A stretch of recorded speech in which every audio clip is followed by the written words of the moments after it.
This is the Improv Chronicle Podcast. I'm Lloydie. When improv means business. Improvisers going into workplaces to give improv skills to staff members is nothing new. It's something that's become increasingly useful to corporations the world over, with many of the big names in finance, technology and pharmaceuticals using improvisers to help their staff gain valuable skills. So what exactly does improv give to the corporate world? And how is it benefiting workplaces, even during, or especially during, the pandemic? My first port of call on this subject was close to home for me.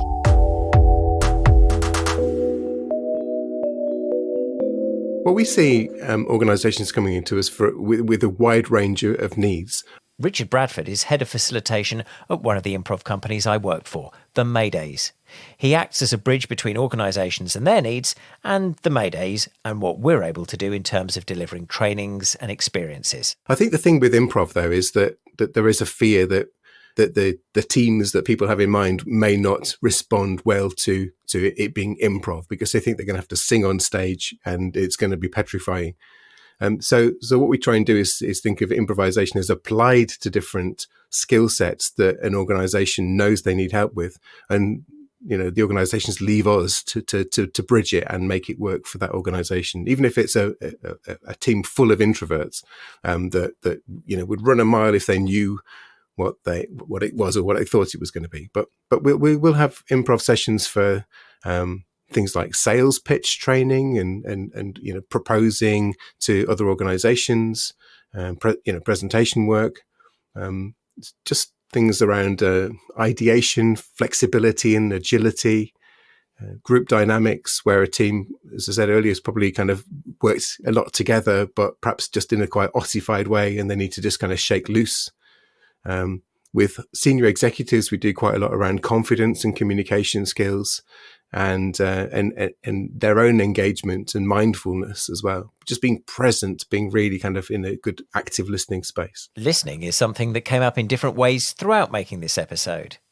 Aya Mendoza is from Manila in the Philippines and teaches with Third World Improv. They run classes and shows and go into businesses as well. Overall, it's a lot of interpersonal skills, isn't it? That's I think it's at the heart of it. There's a lot of what corporate improv does is allowing, I think, the humanity to come back to corporations where it can be very cold, it can be very clinical. Oftentimes employees, well, from our experience when we do our corporate improv training, it oftentimes in teams it can feel like not so much of a team and more like the employees are utilities, they're cogs in the machine, and that can always really impact just general collaboration, innovation, creativity, my goodness, everything, psychological safety, the feeling of connectedness at work, the feeling of being heard, and all those nice things. And so corporate improv really helps most teams discover how to make each other look good, right? How to make the team look good, how to listen to each other properly, how to work together, collaborate. So that's all a lot of that's the lay of the land. That's like the bird's eye view of what improv can give during the normal times. Neil Malarkey is a member of the Comedy Store Players in London, UK, and has been teaching improv to people in all walks of life for nearly a quarter of a century. It's interesting. At the top level, it helps individuals listen better. It helps teams work better. It helps people understand that their way of seeing the world is not unique and that diversity can actually be creative, not destructive.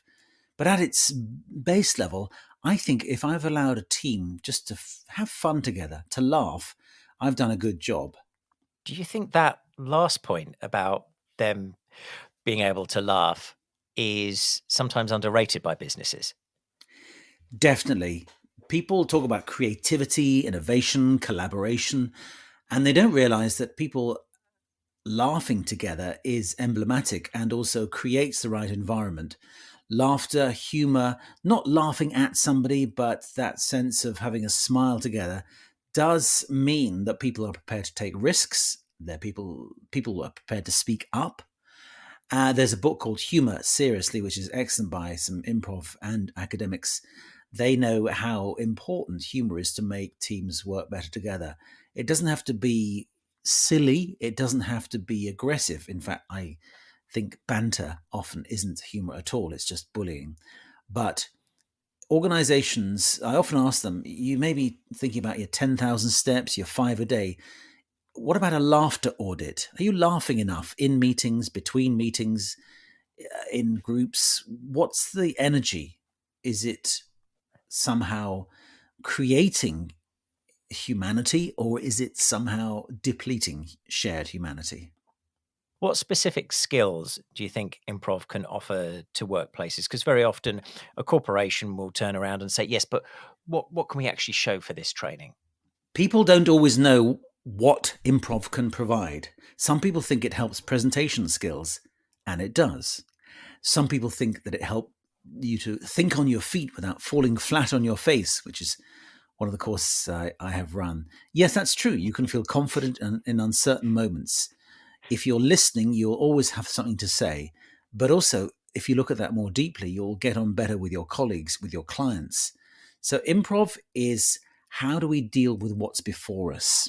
Sometimes I call it leadership in the moment, so it can help leaders.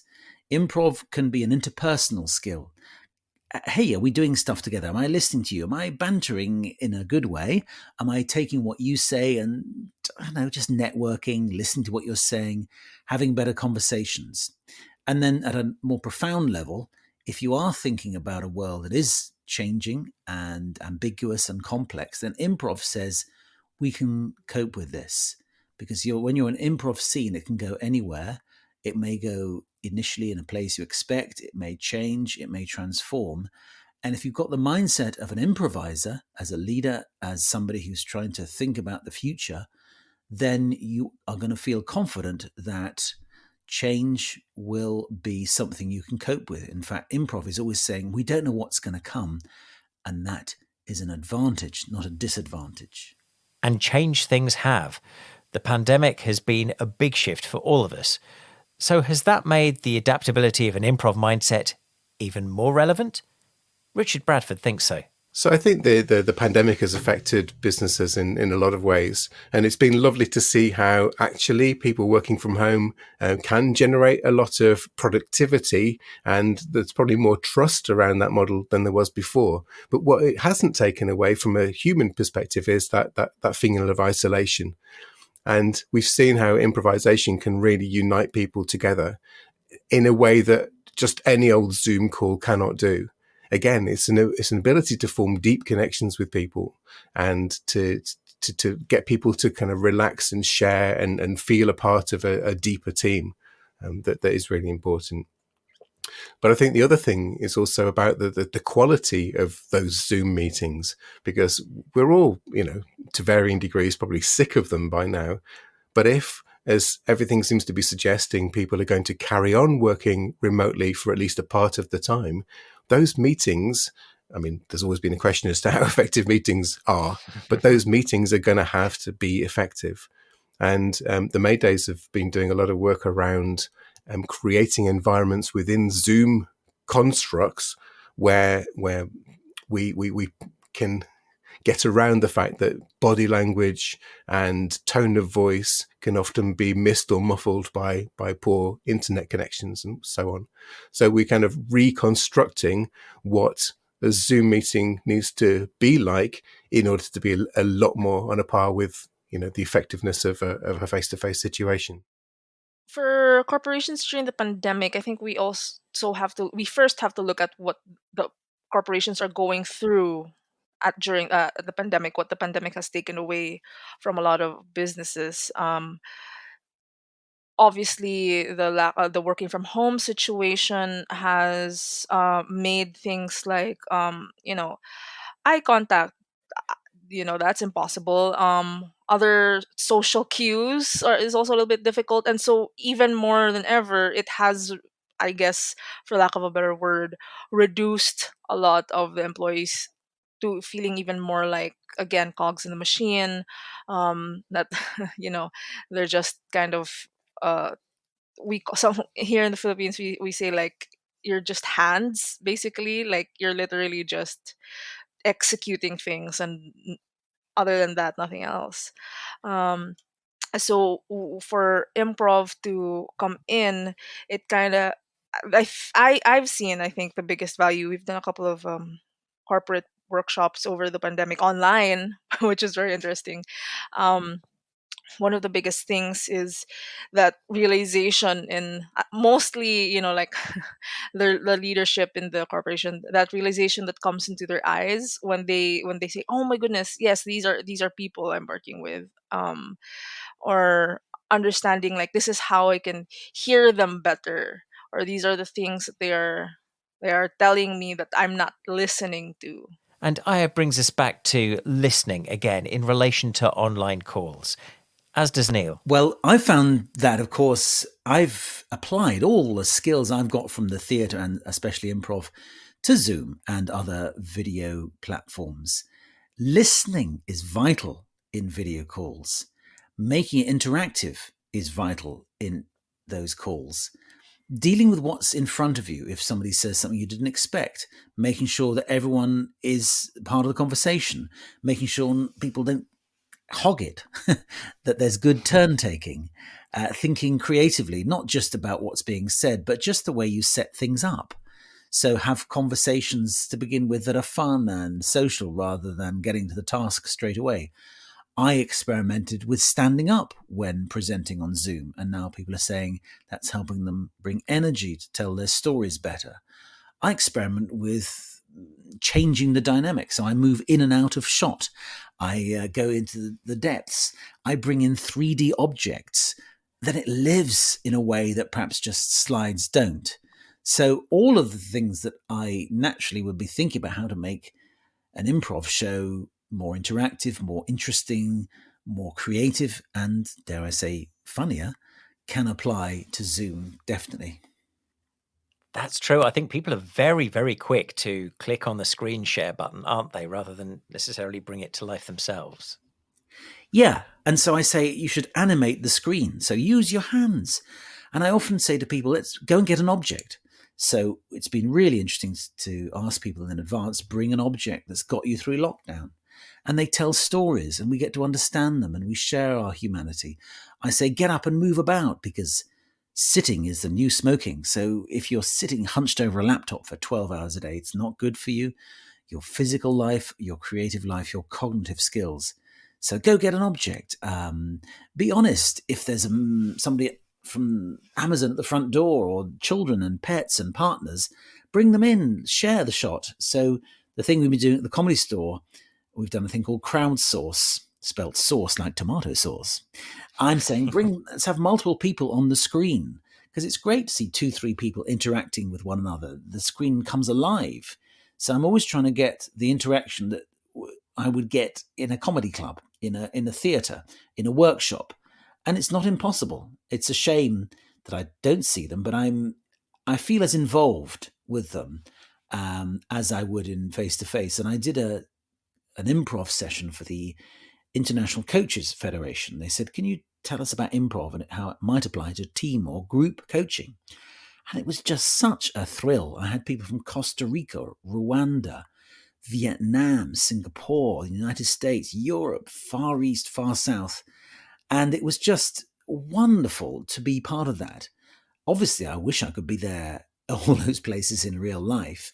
But for a moment, we shared something very widely. And I do love to travel, but thinking about my carbon footprint. But I would never have had those people in one moment in the past. So that's been the offer, I suppose, the yes and of improv jargon that COVID has given us. Despite all the terrible, terrible stories we hear, we have found ways of humanity gathering and talking and sharing over and above any geographical boundaries. Improv embraces uncertainty. Improv enjoys vulnerability and fallibility. You can make mistakes in improv, and sometimes they're the most wonderful part of the evening. Sometimes they bring the greatest joy when somebody giggles or mishears or says something they didn't quite mean to say.